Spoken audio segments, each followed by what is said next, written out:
No idea how to get started on Pinterest? Well, today I am giving you the exact framework on how to create your very own Pinterest business account to grow your brand and your influence online. Today's video is the very first video in our series on how to get started on Pinterest. Before we dive in, make sure you hit that big red subscribe button and to hit the bell to be notified when I post my second video of this series, all about how to claim your websites and your socials on Pinterest. I've actually used this exact blueprint to help hundreds of bloggers and influencers, as well as e-commerce businesses, drive thousands of page views to their website every month and grow their monthly views on Pinterest upwards of over 5 million, all the way up until 10 million monthly views. So without further ado, let's start with step number 1 on how to create your Pinterest business account. Step number 1 seems super obvious, but it's literally to create an actual business account for Pinterest. You can do one of two things here. Either you can go back to your personal Pinterest account and convert it to a business account, or you can create a new business account from scratch. This is completely up to you, but if you only want to manage one Pinterest account for personal and for business, then I suggest simply converting your own Pinterest account into a business account. Let me show you how to convert your Pinterest account into a business account. So under the little caret, once you log in, you're actually going to land on the business hub. Once you land on the hub, you're going to go to your profile, or actually you can go straight to the caret and go to the settings. And then you're going to go to account settings and you're going to scroll all the way down to see whether or not you are already a business account. So I am. And so this option says convert to a personal account. But if you are in a personal account, then it'll say convert to a business account. So you just would click this button and your account will automatically become a business account. What you can do, not to confuse the algorithm between your personal boards and your business boards, is to simply make your personal boards secret. That way you can still use your Pinterest account for your own personal use and needs, as well as to grow your online business. One of the reasons I absolutely love Pinterest business accounts is because they give you the analytics when you convert your account to a business account. That means you can actually track what's going on in the back end of your account when you look at the analytics.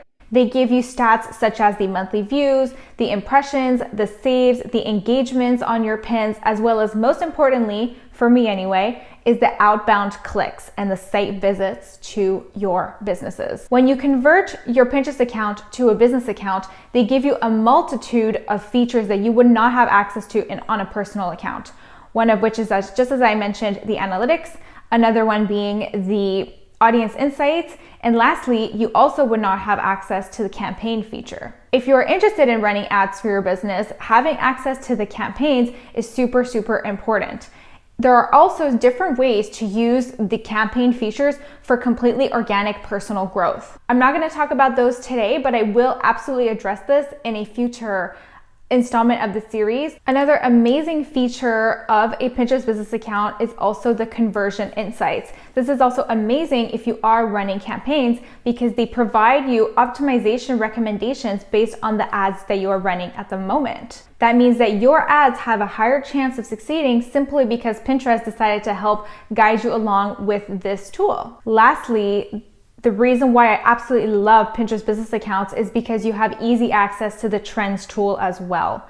A lot of people don't realize that Pinterest has an entire trends tool, and so they don't go the extra step to do the research and check out what's going on there when it comes to creating their content. Now that you have your personal account converted to a business account, step number 2 is to claim your websites and your socials.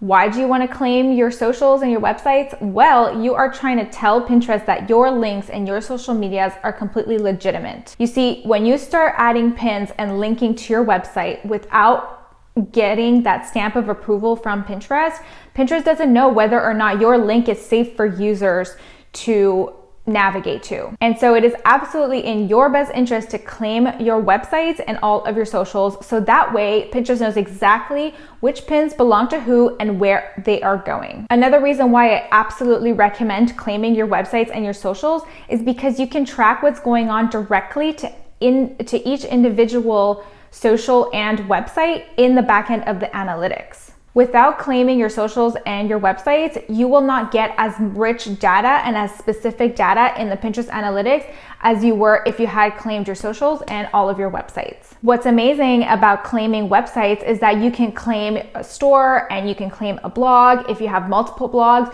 you can claim them all as well, and you can manage everything all from one Pinterest account. I am going to show you exactly how to claim your websites on WordPress, Shopify, Etsy, as well as all of your socials in the next installment of the series. But I'm curious to know, have you claimed your websites already? Did you already know the importance of claiming your websites and your socials? Let me know in the comments. I would love to know your feedback on this. All right, we've got our Pinterest business account. We've got our websites claimed.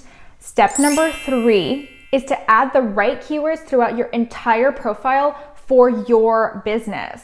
So when you come to do your keyword research, you want to start collecting the right keywords for your niche and for your business or businesses. Once you have the complete collection of your keywords, which by the way, I will teach you how to do in, again, a next installment of this series called How to Do Keyword Research. So keep an eye out for that video. But once you have all those keywords collected, now comes the time to plug them throughout your entire profile. Why do you want to make sure that your entire profile has the right keyword? That is because Pinterest is a search engine. And so you want to be able to show up when people type search queries in the search bar. The only way to tell Pinterest how to place your content is through your keywords. And so if your keywords are throughout your profile and throughout all of your pins, Pinterest will have a much easier time ranking and indexing your content for certain search queries and certain niches in the algorithm. Let me show you exactly where these keywords are going to go throughout your profile in my computer. So keywords can go all across a profile. The main places to put keywords would be firstly in your profile cover.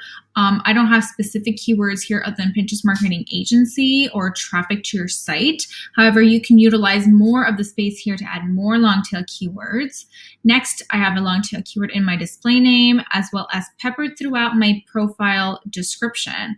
Please know that the profile description is 2 sentences that flow. You need to make sure that it makes sense and that the long tail keywords are peppered in a way that integrates seamlessly.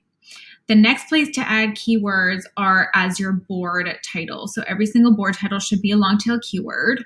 And then lastly, you want to add long tail keywords within paragraphs over here or a board description. So I'm going to teach you exactly how to create a board description in a future installment of this series as well. But for now, at least it gives you an idea as to how and where to integrate those long tail keywords across your entire profile. This now brings me to step number 4, and that is to create your boards for your niche. An easy rule of thumb to remember if you're confused as to how to create your boards for your business is to consider, first of all, what is your niche? And then second of all, what are the categories within your business that you either blog about or have products for? Let's take jewelry, for example. If you are a jewelry store and you have necklaces, bracelets, and rings as your main products, then these are 3 categories that you're going to want to create boards for. If you're a food blog on the flip side, and you mainly blog about dessert recipes, side dishes, and lunch ideas, then again, these are 3 categories in your business that you are going to want to create boards for. So for every category, you can create between 3 to 5 boards relevant to that category. Overall, you'll end up between 10 and 20 boards, most likely, depending on how many categories you have in your business, which is a good base to get started with. Alternatively, you can take a lot of the boards that you currently have and optimize them to fit the categories that represent your business at the moment. Creating the right boards with the right keywords that really are relevant to your content or your products is very, very important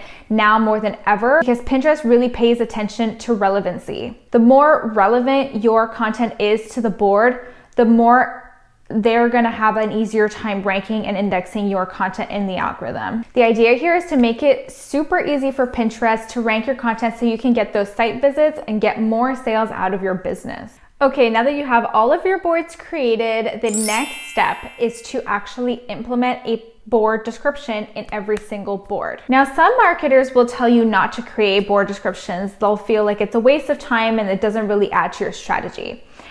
I am from the school of thought of that Pinterest gives you the space to create this really keyword-rich description. Why not utilize it to benefit your strategy and your account? As I just mentioned, the more you can tell Pinterest where to rank you and where to place your content, the easier it is for them to do such thing and to drive that traffic to your site as a result. The board description should be a full paragraph that completely flows and that describes the contents of your board as well as the board title. Within your board description, you should also plug and play a few long tail keywords relevant to your board title, peppered throughout your board description in a way that fits really seamlessly and that's easy to read. Luckily for you, I actually created a board description template that you can download in the description box below. It gives you a complete paragraph where you can plug simply your long tail keywords and tailor it slightly to fit your needs without having to sit around and think about how to write a board description that actually fits seamlessly and that flows perfectly.